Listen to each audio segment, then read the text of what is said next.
حضرت سلیمان کی وفات کے بعد ان کے بیٹے ابراہیم کے دور میں بنی اسرائیل کی سلطنت دو حصوں میں بٹ گئی تھی، بیت المقدس اور جنوبی فلسطین آل داؤد کے قبضے میں تھا، جبکہ شمالی فلسطین میں اسرائیل کے نام سے الگ ریاست قائم تھی۔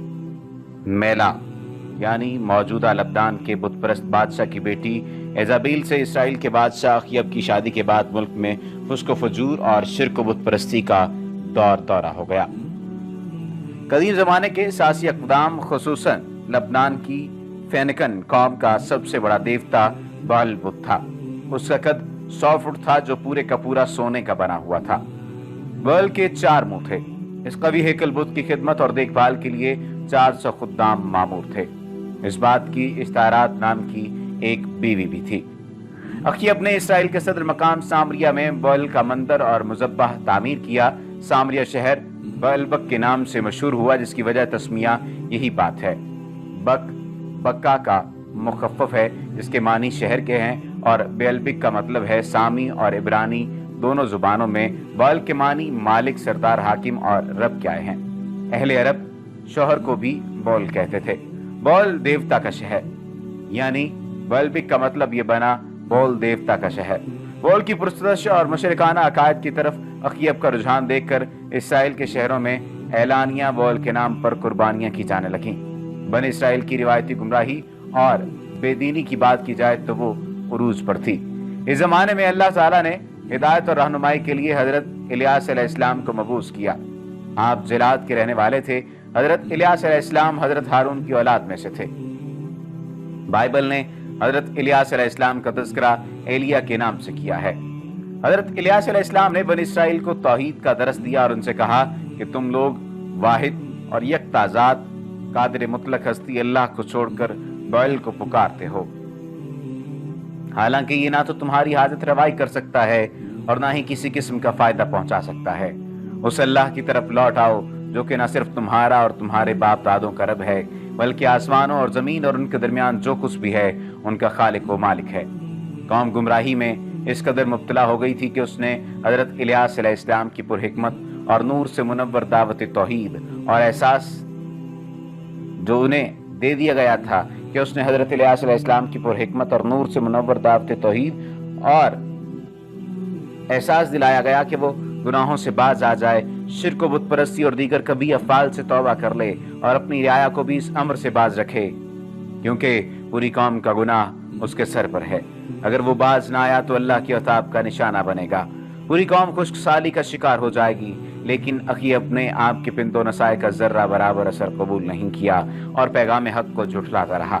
اندوناک صورتحال 3 سال سے زیادہ عرصے تک اسرائیل میں بارش نہیں ہوئی۔ اتنا شدید قحط پڑا کہ لوگ ایک ایک دانے کو ترسنے لگے۔ خواتین، بچے، جوان اور بوڑھے سب بھوک سے نڈال ہو گئے۔ اس اندوناک صورتحال سے بادشاہ سوچنے پر مجبور ہوا اور اخیب نے حضرت الیاس علیہ السلام کو تلاش کر کے بلوایا اور اپنے رویے کی معافی مانگی اور بارش برسنے کے لیے دعا کی درخواست کی۔ بادشاہ کے مصاحبوں اور بول کے پجاریوں نے اسے اپنی شکست سمجھا اور مخالفت پر آمادہ ہو گئے۔ اللہ کے فرستادہ نبی حضرت الیاس علیہ السلام نے تجویز پیش کی کہ تم اپنے معبود بول کے نام پر قربانی دو، میں بھی اللہ رب العزت کے نام کی قربانی دوں گا۔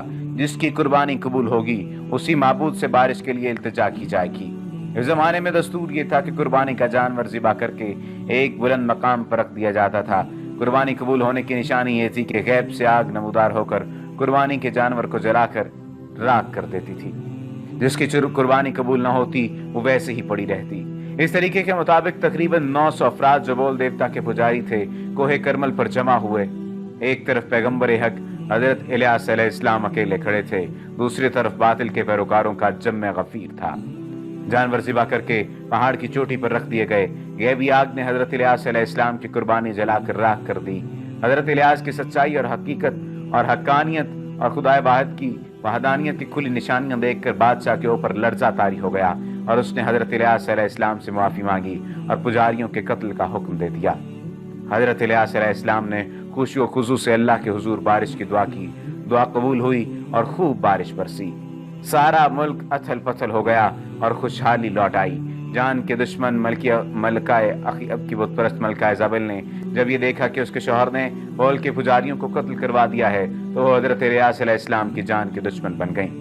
اس نے تہیہ کر لیا کہ پجاریوں کے قتل کا بدلہ لے گی۔ ملکہ ایزابل نے کمال خباثت اور چالاکی سے سازش کی اور اپنی کامیابی کے لیے ماحول سازگار کیا۔ اخیب بیوی کے بنے ہوئے جال میں پھنس کر گمراہ ہو گیا۔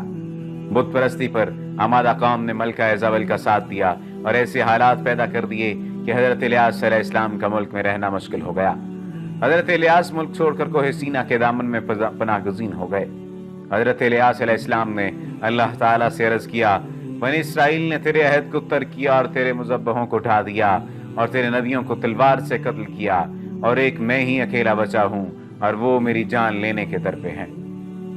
ملکہ ایزابل کی بیٹی کی شادی بیت المقدس کی یہودی ریاست کے فرمانروا جہورام سے ہوئی تو مشترکہ اور مشترکانہ عقائد اور روایات بیت المقدس میں بھی منتقل ہو گئے۔ حضرت الیاس علیہ السلام نے یہورام کو خط لکھ کر تبلیغ کی کہ اپنے باپ دادوں کا رستہ نہ چھوڑے، اس کا انجام ہلاکت اور بربادی کے سوا کچھ نہیں ہے۔ تاریخ میں درج ہے، سو دیکھ خداوند تیرے لوگوں کو، تیری بیویوں کو اور تیرے سارے مال کو بڑی آفتوں سے مارے گا، اور تو انتڑیوں کے شدید مرض میں مبتلا ہو جائے گا، اور تیری انتڑیاں روز بروز گلتی چلی جائیں گی۔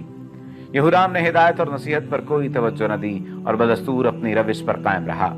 آخرکار حضرت الیاس علیہ السلام کا کہا پورا ہوا۔ یہورام کی ریاست بیرونی حملہ آوروں نے تاراج کر دی اور اس کی بیویوں کو قید کر کے لے گئے، اور وہ خود انتڑیوں کے مرض میں مبتلا ہو کر مر گیا۔ حضرت الیاس علیہ السلام صبر و استقامت کے ساتھ دین حق کی ترویج و اشاعت میں مصروف رہے۔ اسرائیل میں ایزابل کا بیٹا اقتدار میں آیا اور اس نے اپنی ماں کے عقائد کو فروغ دیا۔ حضرت الیاس علیہ السلام نے اسے بھی صراط مستقیم پر چلنے کی دعوت دی، لیکن یہ بھی آپ کے در پہ آزار ہو گیا۔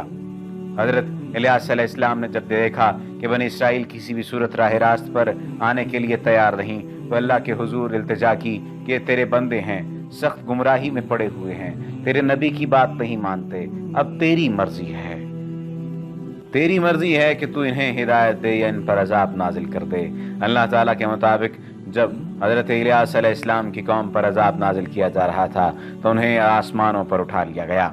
قرآن حکیم میں ہے کہ بس جنہوں نے الیاس کو جھٹلایا اور وہ بلا شبہ لائے جائیں گے، پکڑے ہوئے بجز ان کے جو بعد میں چن لیے گئے ہیں، اور ہم نے بعد کے لوگوں میں الیاس کا ذکر باقی رکھا۔ الیاس پر سلام ہو، بلا شبہ ہم نے کاروں کو اسی طرح بدلہ دیا کرتے ہیں، بے شک وہ ہمارے مومن بندوں میں سے ہے۔ یہ سورہ صافات کی آیات ہیں اور محمد رسول اللہ حوالہ کتاب کا تیسرا یہ حوالہ ہے۔ پیغمبر خدا حضرت الیاس علیہ السلام کی بات کی جائے تو مرجع تفاسیر میں حضرت الیاس کا ذکر سب سے مضبوط اور سب سے مبسوط تذکرہ تفسیر مظہری میں علامہ بغوری کے حوالے سے کیا گیا ہے۔ اس میں جو واقعات مذکور ہیں وہ تقریباً تمام تر بائبل سے ماخوذ ہیں۔ دوسری تفسیروں میں بھی ان واقعات کے بعد اجزاء حضرت وہب بن منبع اور کعب الاحبار وغیرہ کے حوالے سے بیان ہوئے ہیں جو اکثر اسرائیلی روایات نقل کرتے ہیں۔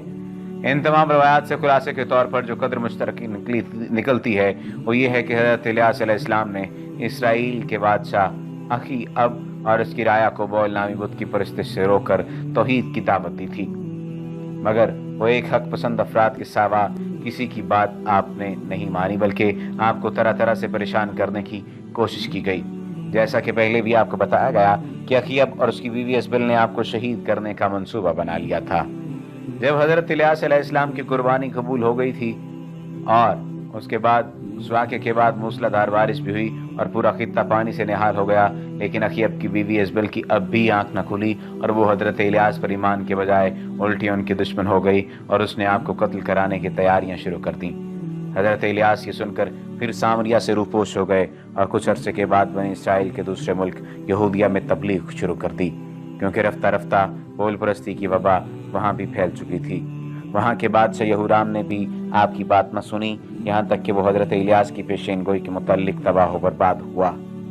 چند سال بعد آپ دوبارہ اسرائیل تشریف لائے اور یہاں پھر اخیب اور اس کے بیٹے اخزیہ کو راہ راست پر لانے کی کوشش کی، مگر وہ بدستور اپنی بدعمالیوں میں مبتلا رہے، یہاں تک کہ انہیں بیرون ممالک بیرون حملوں اور مہلک بیماریوں کا شکار بنا دیا گیا۔